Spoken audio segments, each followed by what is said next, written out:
حضرت حذیفہ بن یمان رضی اللہ تعالی عنہ آپ فرماتے ہیں کہ میں اپنی والدہ ماجدہ رضی اللہ تعالی عنہا کے پاس حاضر ہوا اور میں نے عرض کیا کہ آپ مجھے اجازت دیں کہ میں حضور صلی اللہ تعالی علیہ وآلہ وسلم کی خدمت اقدس میں حاضر ہوں اور آپ صلی اللہ تعالی علیہ وآلہ وسلم کی اقتداء میں مغرب کی نماز ادا کروں اور حضور صلی اللہ تعالی علیہ وآلہ وسلم سے یہ عرض کروں کہ آپ میرے لیے اور میری والدہ کے لیے دعائے مغفرت فرما دیں، دعائے مغفرت فرما دیں۔ جب آپ کو اجازت مل گئی تو سیدنا حذیفہ بن یمان رضی اللہ تعالی عنہ آپ فرماتے ہیں کہ میں حضور صلی اللہ تعالی علیہ وآلہ وسلم کی خدمت اقدس میں حاضر ہوا اور میں حضور صلی اللہ تعالی علیہ وآلہ وسلم کے پیچھے آپ کی اقتداء میں مغرب کی نماز ادا کی۔ حضور صلی اللہ تعالی علیہ وآلہ وسلم جب عشاء کی ادائیگی سے فارغ ہوئے اور تشریف لے جانے لگے تو میں نے حضور صلی اللہ تعالی علیہ وآلہ وسلم کے پیچھے چل پڑا، میں حضور کے پیچھے چل پڑا۔ وہ کیا خوبصورت لمحات ہوں گے، وہ کتنے خوبصورت لمحات ہوں گے کہ جب حضور آگے آگے، صحابی رسول پیچھے پیچھے، حضرت حذیفہ بن یمان پیچھے پیچھے۔ فرماتے ہیں کہ جب حضور عشاء کی ادائیگی سے فارغ ہوئے اور تشریف لے جانے لگے تو میں حضور صلی اللہ تعالی علیہ وآلہ وسلم کے پیچھے چل پڑا۔ نبی اکرم صلی اللہ تعالی علیہ وآلہ وسلم نے جب میری آواز سنی تو فرمایا کون ہے؟ کیا فرمایا کون ہے؟ کہا کہ حذیفہ بن یمان۔ عرض کیا جی ہاں حذیفہ بن یمان۔ حضور نے فرمایا تمہاری کیا حاجت ہے، تمہاری کیا حاجت ہے؟ اب یہاں پر ایک نکتہ ہے، وہ کیا ہے کہ یہ عقل کے اندھے کہتے ہیں کہ حضور کو غیب کا علم نہیں، حضور کو غیب کا علم نہیں، دیوار کے پیچھے کیا ہے حضور جانتے ہی نہیں ہے۔ اب اسی واقعے کے اندر اسی کا جواب موجود ہے، ان کے سوال کا جواب کیا ہے موجود ہے۔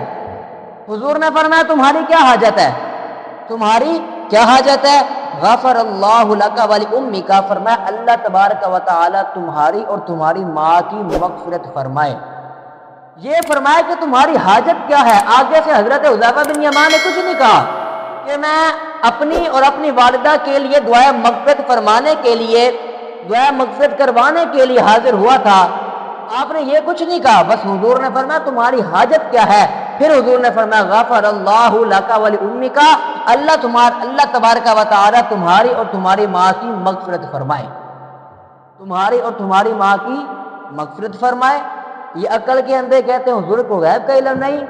ارے حضور کو غیب کا علم ہے، حضور جانتے ہیں کہ ماضی میں کیا ہوا، حال میں کیا ہو رہا ہے اور مستقبل میں کیا ہوگا، حضور جانتے ہیں، حضور جانتے ہیں۔ پھر فرمایا کہ یہ ایک فرشتہ ہے جو اس رات سے پہلے کبھی زمین پر نہیں اترا، اس نے اپنے رب عز و جل سے اجازت مانگی کہ مجھے سلام کرے اور مجھے بشارت دے کہ بھی ان فاطمہ سیدۃ نساء اہل الجنۃ وان الحسن والحسین سیدہ شباب اہل الجنہ۔ فرمایا کہ حضرت فاطمہ الزہرا سلام اللہ علیہا، حضور کی بیٹی حضرت فاطمہ الزہرا سلام اللہ علیہا، آپ جنتی عورتوں کے سردار ہیں۔ حضور نے فرمایا کہ میری بیٹی جنتی عورتوں کی سردار ہے۔ آگے کیا فرمایا؟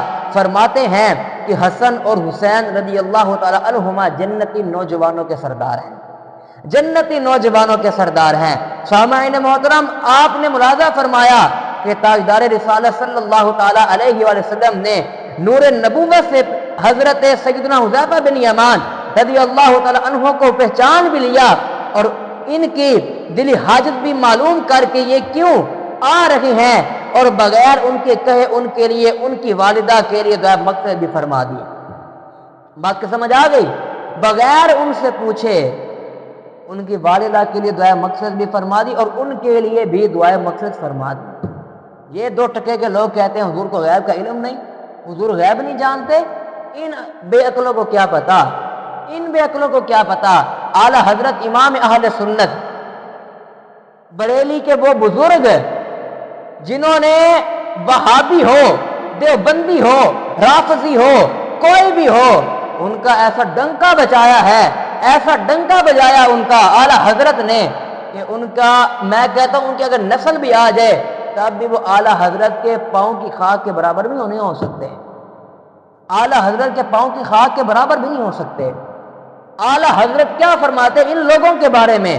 فرماتے ہیں اور کوئی غیب کیا تم سے نہا ہو بھلا، اور کوئی غیب کیا تم سے نہا ہو بھلا، جب نہ خدا ہی چھپا تم پہ کروڑوں درود، جب رب سے خدا ہی نہ جب حضور سے خدا ہی نہ چھپا، حضور پر لاکھوں کروڑوں درود، یہ کہتے حضور کو غیب کا علم نہیں ہے؟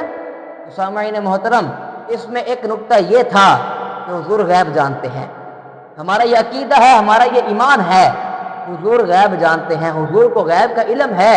اور دوسری بات فرمایا، حضور نے فرمایا کہ میری بیٹی حضرت فاطمہ الزہرا سلام اللہ علیہا جنتی عورتوں کے سردار ہیں، اور میرے نواسے حسن و حسین رضی اللہ تعالی عنہما جنتی نوجوانوں کے سردار ہیں۔ سامعین محترم، اللہ رب العزت کی بارگاہ میں دعا ہے کہ خالق کی کائنات ہمیں صحیح معنوں میں حضور کی اہل بیت سے محبت و عشق نصیب فرمائے۔ وآخر دعوانا الحمد للہ رب العالمین۔